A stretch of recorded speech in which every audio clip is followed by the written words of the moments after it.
Every 4 years, Bitcoin has told the same story. Block rewards get cut in half, supply tightens, number go up, and then everything crashes on schedule. It's clean, it's simple, and it's completely wrong. For years, the halving has been treated like a cheat code, a countdown to guaranteed profits. But the truth is, the 4-year pattern never came from the halving. It came from liquidity, from the amount of money flowing in and out of global markets. When liquidity surged, crypto boomed. When it tightened, crypto crashed. And COVID policy whiplash, the fastest easing and tightening cycle in modern history, shattered that rhythm completely. We're not in another 4-year loop, we're potentially in crypto's first 5-year cycle. So today we'll be going over why that may be the case. But before we dive in, if you want to stay ahead of these macro shifts, make sure you're subscribed to the Crypto Nutshell, our free 5-minute daily newsletter read by tens of thousands of investors who want sharp, actionable insights without the noise. First link in the description. All right, let's get into it.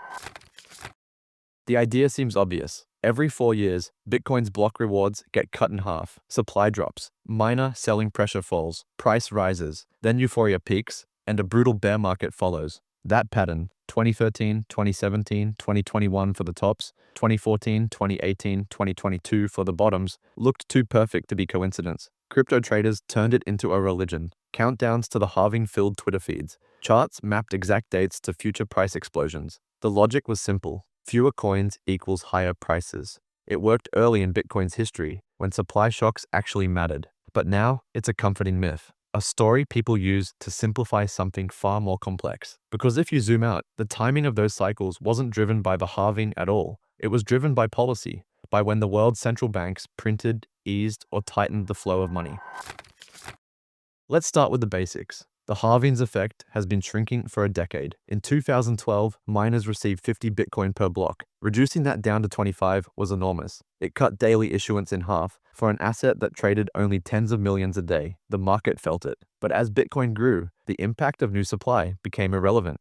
By 2024, the reward fell from 6.25 to 3.125 Bitcoin, a tiny reduction in flow compared to the billions in daily trading volume. Miner sell pressure now makes up less than 1% of total liquidity. The halving still matters symbolically. It's a reminder of Bitcoin's fixed supply, but it's no longer the main driver of price, and the data proves it. Just look at Ethereum's merge, for example. In 2022, Ethereum slashed its net issuance by more than 90%.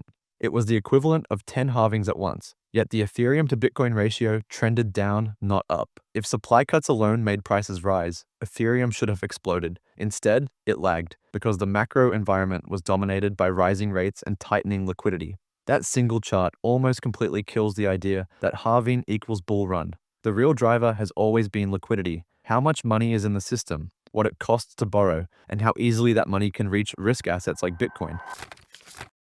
The halving never built a cycle. Liquidity did, and the evidence is right in front of us. In 2013, Bitcoin's first major mania wasn't triggered by scarcity. It was triggered by policy. The US Federal Reserve launched its third round of quantitative easing, buying $85 billion a month in bonds to pump liquidity into the system. The Bank of Japan did the same. Cheap money flooded global markets. Investors searched for returns anywhere they could find them. Meanwhile, China opened new banking and payment rails for Bitcoin. For the first time, Chinese retail traders could move capital into crypto with ease. Mt. Gox allowed global trading. Liquidity, access, and narrative all aligned, and Bitcoin went vertical. When the Fed announced tapering later that year, everything flipped. The dollar strengthened, liquidity tightened, China banned banks from handling Bitcoin payments, and Mt. Gox collapsed. Crypto didn't crash because the halving cycle ended. It crashed because liquidity disappeared. 2013 wasn't a halving cycle. It was a liquidity wave. 4 years later, the same pattern repeated. The European Central Bank was running a massive 60 billion euro a month stimulus program. The Bank of Japan kept rates near zero. The US dollar fell nearly 10% that year, adding even more global liquidity. At the same time, Ethereum introduced the ERC20 token standard, igniting the ICO boom. Billions flowed into new projects. Platforms like Coinbase, Binance, and BitMEX made speculation instant and borderless. For the first time, crypto markets had real leverage and 24/7 liquidity. By the end of 2017, Bitcoin was everywhere. Retail mania, new access, massive credit growth. It was basically a perfect storm of liquidity. Then the cycle turned. The Fed hiked 4 times in 2018. Quantitative tightening began. The ECB ended its bond buying program. The dollar strengthened again, credit spreads widened, and the bubble burst. Another 4-year rhythm. But again, this was driven by liquidity, not halvings. Then came COVID, the ultimate liquidity shock. The world shut down. Governments printed at historic speed. Central banks expanded balance sheets by trillions. Real yields went negative. Every asset on earth rose together. Stocks, housing, crypto, everything. Stablecoins tripled in supply. DeFi and NFTs exploded. Coinbase went public. The first Bitcoin futures ETF launched. Liquidity was maxed out, and risk-taking was rewarded. But by late 2021, the Fed began to reverse course. It tapered, then hiked at the fastest pace in 4 decades. Quantitative tightening kicked in. The dollar surged, funding dried up, and leverage imploded. Within months, Terra collapsed. Then Three Arrows, Celsius, Voyager, and finally FTX. The 2022 crash wasn't caused by a halving timer running out. It was caused by the most aggressive tightening cycle since the 1980s. As you can see, so far every major top and bottom has lined up perfectly with policy shifts, not block reward cuts. The evidence couldn't be clearer. For over a decade, global liquidity waves happened roughly every 4 years. That rhythm made the halving theory look real, but it was just a coincidence. COVID broke that illusion. We saw the fastest easing and tightening in modern history, compressed into 2 years. The liquidity machine didn't hum in a smooth 4-year rhythm anymore. It snapped. The new cycle that emerged after 2022 wasn't driven by cheap credit or easy money. It was driven by something entirely new: structured flows. The rally since 2023 hasn't been powered by zero rates or trillion-dollar QE. It's been powered by the rise of the spot Bitcoin ETFs, a new access rail that fundamentally changed who could buy Bitcoin and how. When BlackRock, Fidelity, and others entered, they didn't just launch products, they legitimized the asset class for a completely different audience. For the first time, financial advisors, pension funds, and conservative investors could allocate directly through brokerage accounts. The result? Consistent, rules-based inflows, not speculative mania. That steady demand created a structural bid under Bitcoin's price, independent of macro liquidity conditions. It's a shift from retail FOMO to institutional flow, from speculation to allocation. And that's why Bitcoin reached new highs in 2025 without any real easing. The old 4-year cycle depended on easy money. This new one depends on access, and access is now permanent.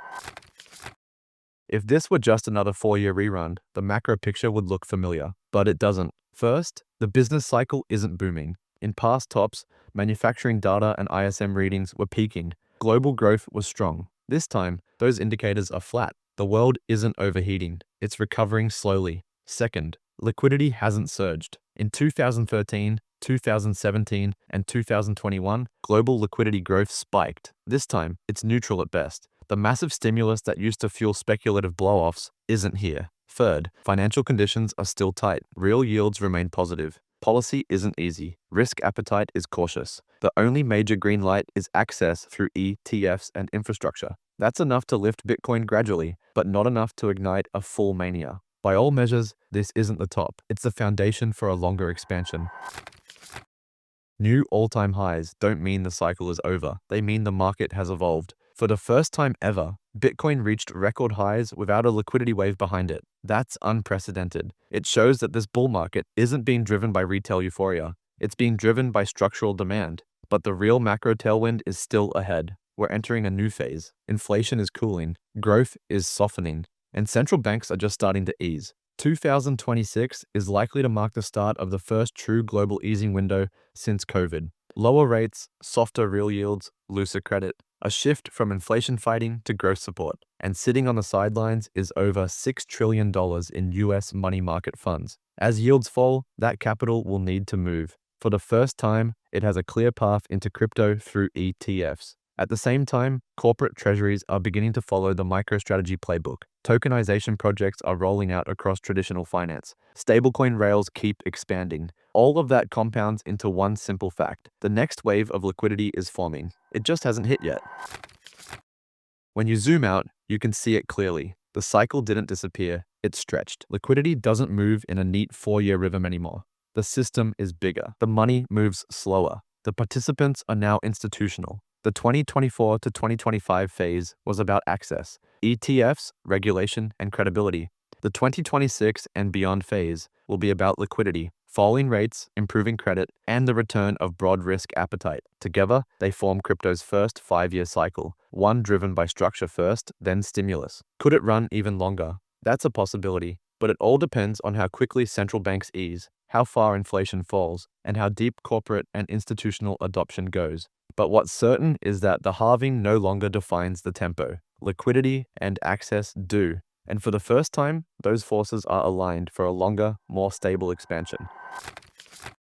Altcoins follow Bitcoin, but they thrive on a different recipe: easy liquidity, risk appetite, and accessible on-ramps. As I explained earlier, so far liquidity has been tight and credit expensive. That's why most altcoins underperformed even as Bitcoin hit new highs. When the next easing cycle begins, that changes. Cheaper money pushes investors further out the risk curve. The rotation into Ethereum and quality alts begins when liquidity truly expands. The Ethereum to Bitcoin ratio, which has struggled since the merge despite a 90% supply cut, will likely flip trend once macro conditions turn supportive. The same goes for major L1s, L2s, and infrastructure projects with real demand. And when that flood of liquidity arrives, the rotation could be larger than anything we've seen in previous cycles, because the market base is so much bigger now. In the past, retail led. In the next phase, institutional participation will amplify the move. If you're planning to sell because it's been 4 years, you're basing your strategy on a map that no longer exists. We have new rails driving constant inflows, neutral macro conditions that are set to ease, and a structural shift toward long-term capital allocation. This isn't 2017, it isn't 2021. It's a new environment, one built on steady flows, not speculative mania. Exiting now assumes a crash driven by tightening. But that tightening already happened. The next phase is the opposite: gradual easing, improving liquidity, and broader participation. The smart move isn't following the calendar, it's following the liquidity. Because in every market, liquidity is what moves price. When credit loosens and risk spreads compress, capital floods back into high-growth assets. That's when the real move happens. Not on a halving date, but on a policy pivot. With all that said, there's nothing wrong with taking lifestyle chips off the table as the cycle progresses. And just because we're expecting liquidity to surge in the coming months, that doesn't mean that there won't be nasty corrections along the way. The 4-year cycle didn't die because Bitcoin changed. It died because the world did. Monetary policy evolved, market access evolved, the participants evolved. COVID's shock shattered the old rhythm and replaced it with a new one driven by structural inflows first and real easing later. That's why this era won't be measured in blocks or halvings. It'll be measured in liquidity. The 4-year myth is over. The 5-year cycle has begun, and the real bull market, the one driven by global liquidity and institutional adoption, hasn't even started yet.